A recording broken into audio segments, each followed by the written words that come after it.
नमस्कार, आप देख रहे हैं एनएमएफ न्यूज और मेरा नाम है ऋतिक ठाकुर। पश्चिम बंगाल के उत्तर 24 परगना जिले की फाल्टा विधानसभा में रीपोलिंग हुई 21 तारीख को और 24 तारीख आज है जब इसके नतीजे घोषित किए जाएंगे। हालांकि यहां पर चुनाव एक तरफा देखा जा सकता है क्योंकि भाजपा लगभग 90% से आगे चल रही है। 21,000 से ज्यादा वोट अभी तक भाजपा के उम्मीदवार के खाते में आ चुके हैं। 14,000 वोटों से लगभग आगे चल रहे हैं और जहांगीर खान जो कि अपने आप का दम भर रहे थे टीएमसी की तरफ से 11th आवर में उन्होंने अपना नाम पीछे ले लिया है। लेकिन अब ऐसे में देखना यह है कि वो 210 लोग, अभी भी फिलहाल कुछ ऐसे लोग हैं जिन्होंने जहांगीर खान के नाम पर बटन दबाया था। अब ऐसे में क्या माहौल है फाल्टा में, इस चुनाव के नतीजे के बाद क्या माहौल रहने वाला है, पश्चिम बंगाल का क्या माहौल रहने वाला है, इस पर चर्चा करने के लिए हमारे साथ वरिष्ठ पत्रकार पंकज प्रसून हमारे साथ बने हुए हैं। पंकज जी, एक तरफा चुनाव फिलहाल तो देखा जा सकता है फाल्टा में, लेकिन अब भी कुछ लोग हैं जो जहांगीर खान को, जिन्होंने मतदान किया था, बटन दबाया था, उम्मीद थी। नहीं, ऐसे तो नोटा को ही मिल जाता है। 1,000 वोट बेचारे को मिला है।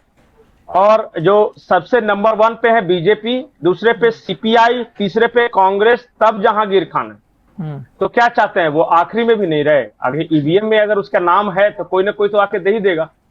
तो 1,000 वोट मिला है। ये फाल्टा का जो उपचुनाव हो रहा है ना, कौन जीतेगा ये दिलचस्प नहीं है, क्योंकि जीतेगा वो तो हर किसी को पता है। असली दिलचस्पी यह है कि कितने से जीतेगा, मतलब 60,000, 70,000, 1 लाख। क्योंकि देखिए 2,36,000 टोटल वोटर हैं, उसमें से 87% के आसपास मतदान हुआ, 86.7% हुआ है। तो मान लिया कि अगर 2.25 लाख लोगों ने वोट डाला है, 2.25 लाख में 1 लाख से जीतता है कि नहीं, असली लड़ाई ये है। अब ये उपचुनाव मतलब कि ठीक है, उपचुनाव हो रहा है, रिजल्ट है, जब तक आखिरी नहीं आ जाता तब तक तो कवरेज होगा ही मीडिया में। लेकिन एक बीजेपी को एक और विधायक देशबंधु पांडा, मुबारक हो, और उनकी संख्या पहले 207 थी, अब 208 हो गई है।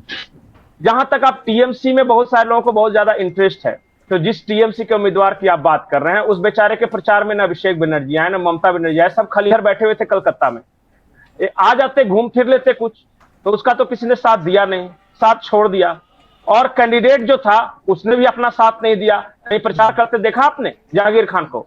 एक दिन आया और सिर्फ प्रेस कॉन्फ्रेंस कर इतना ही कहा कि गॉड तुसी ग्रेट हो, तोहफा कबूल करवा, चला गया। मतलब कि अपना नाम भी ड्रॉ कर लिया।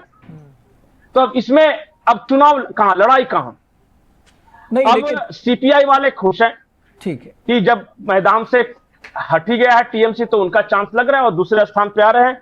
जो तीसरे राउंड की गिनती है, मैं आंकड़े बताता हूं दर्शकों को, जिस वक्त हम ये रिकॉर्ड कर रहे हैं, तो 3rd राउंड की गिनती इलेक्शन कमीशन ऑफ इंडिया के वेबसाइट पे, दोनों बताऊंगा कि न्यूज चैनल्स क्या कर रहे हैं, बंगाली न्यूज चैनल्स, और इलेक्शन कमीशन ऑफ इंडिया क्या कह रहा है।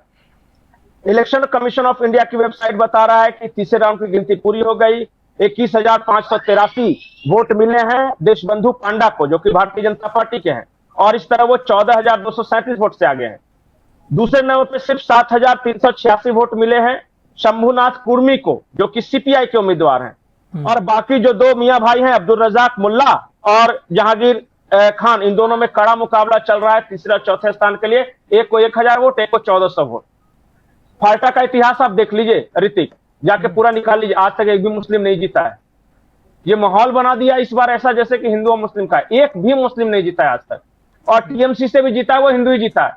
70% हिंदू है भाई, 70%, और 30% मुस्लिम वोटों के लिए देखिए 2-2, 3-3 खड़े हैं मुस्लिम। तो ये अगर जहांगीर खान नहीं भी वापस लेता अपना नाम, और अगर लड़ता भी, तो चुनाव परिणाम तो पहले से निश्चित तो तब भी तय था। लेकिन पंकज जी, क्योंकि जैसे हम देख रहे हैं 48 घंटे पहले अपना नाम वापस ले लेला 11th आवर में, क्योंकि फिर ये वो वाला मौका रहता जब आप अपना नाम वापस भी औपचारिक रूप से नहीं ले सकते, ईवीएम में आपका नाम आएगा ही। और ये भी कहीं माना जाए क्योंकि ना अभिषेक बनर्जी वहां पर प्रचार करने के लिए पहुंचे, उन्होंने जब पूरा माहौल देखा, इन्हें समझ आया होगा कि शायद यहाँ कोई मतलब नहीं है, औपचारिक रूप से हारने से अच्छा है पहले ही नाम पीछे ले लेता हूं। क्यों? ये तो खुदा के अलावा किसी से नहीं डरते थे। फिर अजय पाल शर्मा से कैसे डर लगने लगा? बातें तो बड़ी बड़ी कि खेल शुरू तुमने किया है, खत्म हम करेंगे, वो सिंघम है तो मैं पुष्पा हूं। तो ये पुष्पा का फट के फ्लावर हो गया क्यों चुनाव के पहले ही? ये देखिए, मैं बार बार ये बोलता हूं, ये गुंडे अंदर से बहुत डरपोक होते हैं। और ये चुनाव तो, उपचुनाव का रिजल्ट तो आज आ ही जाएगा। देखिए ज्यादा समय नहीं लगेगा, 21 राउंड की गिनती है, 1-2 बजे तक सब कुछ क्लियर हो जाएगा। मैं पहले से आपको बता रहा हूं कि 70 से 80 हजार वोट से जीत रही है। इस विधानसभा चुनाव को शायद पश्चिम बंगाल में सबसे ज्यादा वोट से जीतने का रिकॉर्ड भी हो जाए। अभी मुझे नहीं पता कि इससे पहले जो 207 सीटें जो बीजेपी को आई या फिर कौन सबसे ज्यादा वोट से जीता है, ये मुझे नहीं पता, लेकिन ये रिकॉर्ड बन सकता है क्योंकि यह मैदान खाली है, साफ है, एक तरफा चुनाव है और कोई भी इसके प्रचार के लिए नहीं आया, खुद कैंडिडेट ही प्रचार नहीं कर रहा है। तो ये हाल है वहां पे। अब पश्चिम बंगाल के आगे की बात कीजिए। आगे की बात यह है कि जो फाल्टा है वो डायमंड हार्बर जो मॉडल था ना, उसका सबसे मजबूत गढ़ था और अभिषेक बनर्जी ने कहा था कि 10 जन्म लेना पड़ेगा गुजराती गुंडों को डायमंड हार्बर मॉडल खत्म करने के लिए। तो डेंटिंग पेंटिंग शुरू हो गई है। अब लोगों की उत्सुकता यह है कि चलिए फाल्टा का रिजल्ट हो गया, आज 24 तारीख है, 25 तारीख तक जवाब देना है, 26 तारीख को दोनों गुरु चेले का अंतिम दिन है।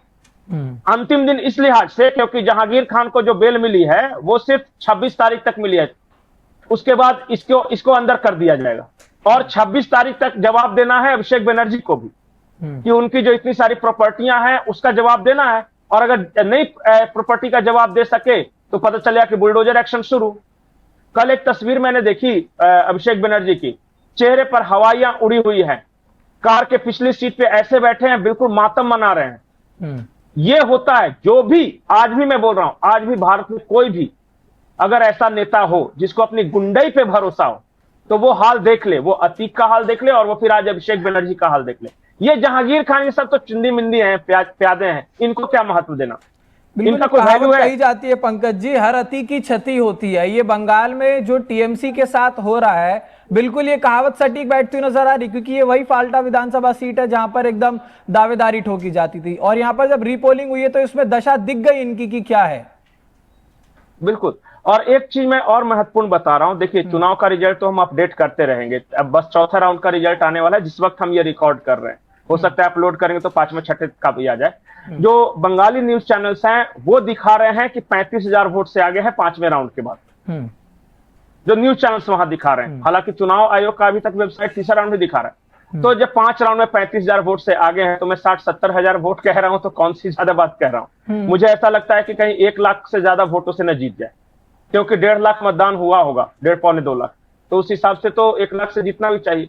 मैं जो महत्वपूर्ण बात बता रहा हूं, जो दिमाग बता रहा हूं, उसको गौर से रिपब्लिक बांग्ला ने एक रिपोर्ट प्रकाशित की है और रिपब्लिक बांग्ला ने बाकायदा तस्वीर दिखाई उसकी। ऋतिक, ये फाल्टा उपचुनाव फॉरगोन कंक्लूजन है। अब वो 70,000 से जीते या 1 लाख से जीते, ये ज्यादा महत्वपूर्ण नहीं है क्या, क्योंकि 208 विधायक हो गए। ज्यादा महत्वपूर्ण खबर ये है कि मार्क रूबियो के कलकत्ता आने से ठीक पहले, 1 दिन पहले, मिशनरीज ऑफ चैरिटी की बहनें जाती हैं ममता बनर्जी के आवास पे और पर्सनली मुलाकात करती हैं और 1 दिन बाद मार्क रूबियो उसी मिशनरीज ऑफ चैरिटी में है। क्या कोई मैसेज दिया गया था? क्या कुछ अंदर से कुछ कम्युनिकेशन चल रहा है? क्योंकि एक खबर जो कि हमने ही बताई थी और वो ये कि ममता बनर्जी के पार्टी का एक सदस्य है, टीएमसी का वो नेता है, उसके रिश्ते हैं जमाते इस्लामी बांग्लादेश। जमाते इस्लामी बांग्लादेश को पूरी फंडिंग हो रही है सीआईए से। भारत के पूरे बॉर्डर इलाके में जमाते इस्लामी बांग्लादेश का वो विधायक सब सारे जीत के आए हैं, जाके देखिए वहां। तो ये ज्यादा महत्वपूर्ण है। क्या पश्चिम बंगाल में बीजेपी के आने से अमेरिका असहज है?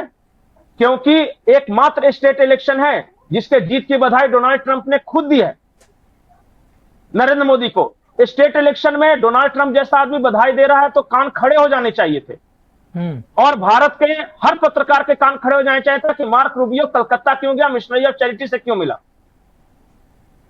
अब देखिए वो स्टोरी बहुत दमदार है वहां पे और बंगाल में एक बहुत बड़ा प्रयोग होने वाला है। मैं आज आपको बता रहा हूं क्योंकि बंगाल अमेरिका के लिए बहुत इंपॉर्टेंट था। बाकी देखिए फॉर्मली कुछ भी कहा जाए, आप मिशनरीज ऑफ चैरिटी पकड़िए, आप ममता बनर्जी पकड़िए, जमाते इस्लामी बांग्लादेश पकड़िए, सीआईए पकड़िए और इन सबका तार जोड़ने की कोशिश कीजिए और जरा पता कीजिए कि आजादी के बाद से आज तक अमेरिका के किसी राष्ट्रपति ने किसी भी स्टेट इलेक्शन में भारत में किसी को जीत की बधाई दी है क्या? नहीं दी है, लेकिन यहां दिया है क्योंकि लगी पड़ी है। और फाल्टा तो जीते ही। फाल्टा मैं आपको बताता हूं, चौथे राउंड मतलब इलेक्शन कमीशन ऑफ इंडिया के वेबसाइट में चौथे राउंड के बाद 20-25 हजार, तो 5वां राउंड तो बता ही रहे थे 35,000 वोट से।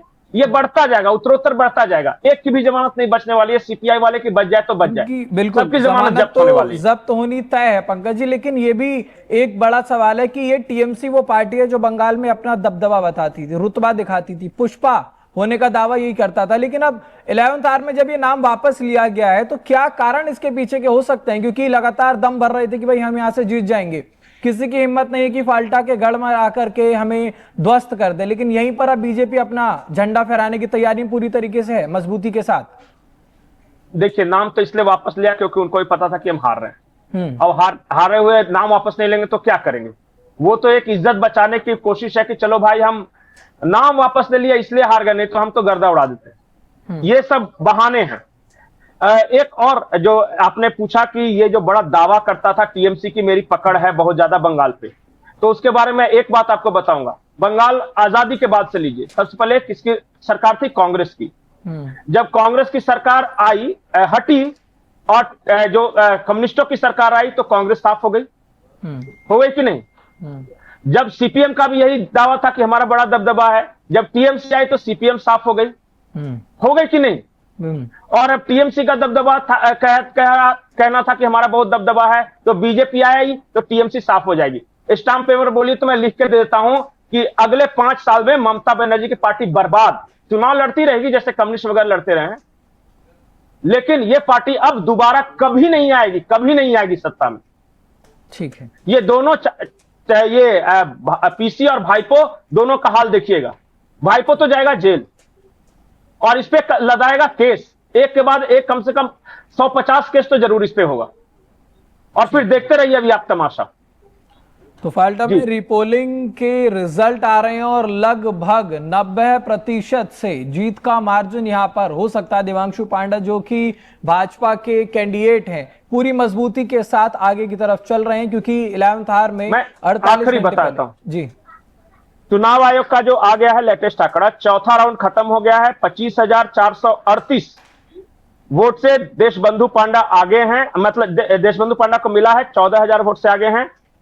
11,000 वोट मिला है सेकंड स्थान पे जो है, मतलब आधे से भी कम है इनका। और बाकी अब्दुल रजाक ने इस में थोड़ा सा वोट अच्छा प्राप्त किया, 2996। और जो अपने वो चौथे नंबर के जो प्रतिद्वंदी है अब्दुल रजाक का जहांगीर खान में चल रहा मुकाबला, उससे अब आगे हो गए हैं। 1405 वोट सिर्फ जहांगीर खान को आया है। अब वो 1405 लोग कौन है जो नाम विड्रॉल के बाद भी इनको वोट दिया है, उनकी थोड़ी सी पता लगाना पड़ेगा कि इतना ज्यादा कौन कट्टर समर्थक है, या फिर उसको पता नहीं है। अरे नोटा को देता, नोटा को बेचारा 150 वोट आ गया।